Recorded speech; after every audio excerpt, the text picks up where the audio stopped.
안녕하십니까. MT자그룹 송팀장입니다. 오늘 하루도 도움되는 정보 알려드리기에 노력을 하겠고요.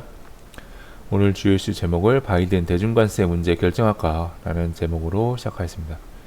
이제 대중관세 인하 여부가 내일로 코앞입니다. 그래서 이 부분을 주제로 삼았고요. 빠르게 듣고 싶으신 분은 1.2배속으로 시청하시면 되겠습니다. 일단 몇 가지 뉴스 살펴볼게요. 일단 어제 월스트리트 저널에서 바이든이 이번 주 대중국 관세 인하 발표 가능성이 있다. 그래서 인플레 억제냐 아니면 대중 지렛대 유지냐라는 이제 논란이 있는데 이 부분에 대해서는 밑에서 설명드리겠고요.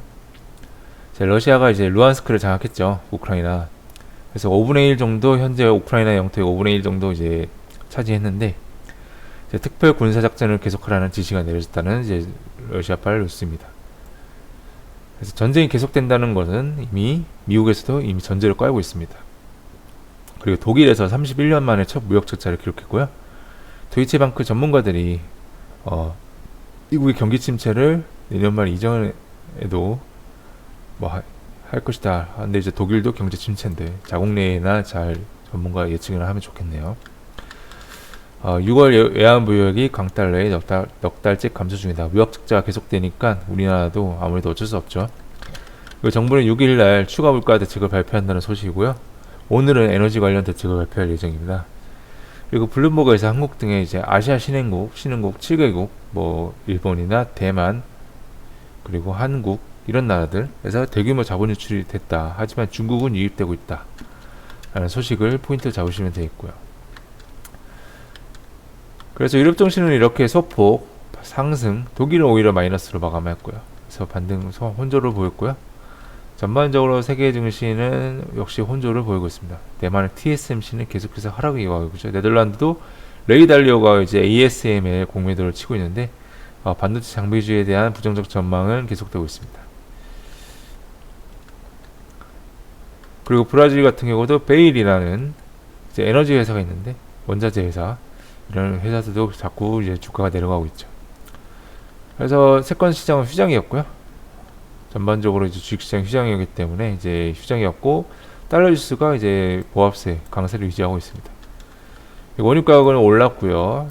천연가스 가격도 소폭 올랐습니다.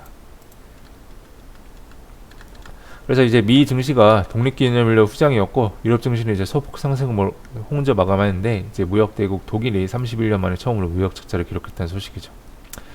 그리고 ECB는 이제 금리 인상을 좀 더 빠르게 이번 달부터 시작할 수 있다고 언급하였습니다. 예상 수준은 25bp고요. 오히려 ECB 관련 은행들 금리 인상을 하지 못하도록 대출 금리 인상 하도록 압박을 하고 있죠. 그래서 인플레이션 억제를 위해 각국이 노력하고 있는 가운데 미국 언론 월스트리트 저널에서 이번 주 대중관세 인하 가능성 뉴스가 나왔죠.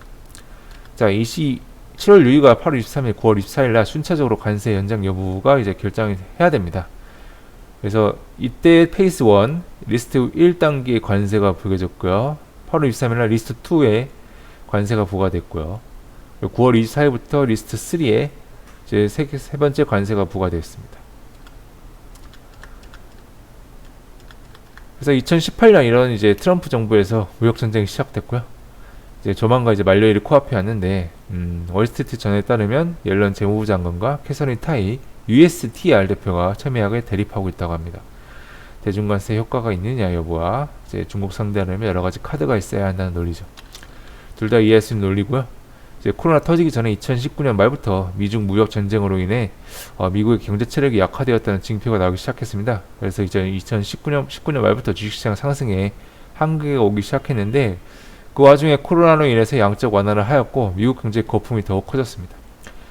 그리고 인플레이션의 조짐을 러시아가 우크라이나를 침공하면서 이렇게 확산이 되었죠. 그래서 연장을 안 한다면 자연스럽게 1단계 관세는 사라지면서 일부 품목의 관세 인하 효과가 발생합니다. 연장을 하지 않는다면 분명 중국에게 한 수 내주는 모양새가 될 수 있으며 정치적 공격에 좋은 명분이 됩니다. 하지만 이제 중국에 대한 반발심이 높은 미국 국민들이 만약 관세를 연장 안 할 경우에 어떻게 반응하는지가 매우 중요할 것으로 보여집니다. 결국 중요한 것은 명분 싸움이고요. 그래서 관세를 연장하지 않는 미국 국민들이 이를 받아들인다면 미중 갈등이 다소 완화되고 내부 문제에 집중하는 형태로 발전되어 불확실성은 다소 완화될 것으로 보여집니다. 그래서 어제 우리 시장은 그동안 버티고 상승했던 종목이 빠지고 오히려 부정적 뉴스가 가득한 반도체 대형주 위주로 상승했죠. 그래서 예측이 무의미한 시장인 만큼 관망이 최선입니다. 그리고 어제 이번 주 금요일이 6월 CPI 발표를 언급드렸는데 6월 CPI는 미국 시간으로 다음 주 수요일입니다. 착오들을 드려서 죄송하고요. 이번 주 금요일은 미국 고용지표 발표입니다. 이것도 역시 경제지표에 매우 중요한 지표입니다. 그래서 여전히 현금이 중요하다 명심하시고요. 종목 기타 뉴스가 있는데 3분기 수입 종목 공물가가 더 오른다는 이제 뉴스가 있죠. 왜냐하면 이제 겨울이 다가오고 있기 때문이죠. 그리고 곡물가 하락했죠. 그래서 식품 관련주들이 아무래도 조금 수급적인 측면에서 원가적인 측면에서 아무래도 미소를 지을 수밖에 없죠. 이미 가격을 인상을 했기 때문이죠.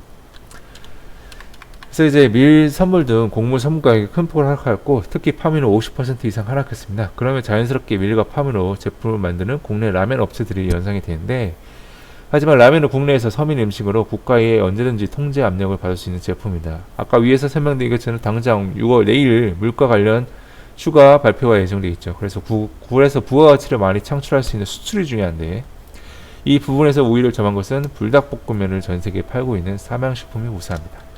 이 점을 참고하시면 되겠고요. 오늘의 일정은 에너지 정책 발표 예정입니다. 그리고 6월 소비자 물가 동향 발표 예정이고요. 그리고 우리나라의 6월 CPI 발표죠. 그리고 내일의 일정으로 1차 대중과세 만료일 현지 시간으로 했습니다. 그리고 미국 6월 FOMC 의사록 공개 예정입니다. 이 부분은 매우 중요하고 어떤 발표를 하는지 좀 지켜봐야 될 것 같습니다. 그리고 미국의 5월 9일 이직민 보고서 발표 예정이고요. 6월 경제지표가 발표 예정입니다.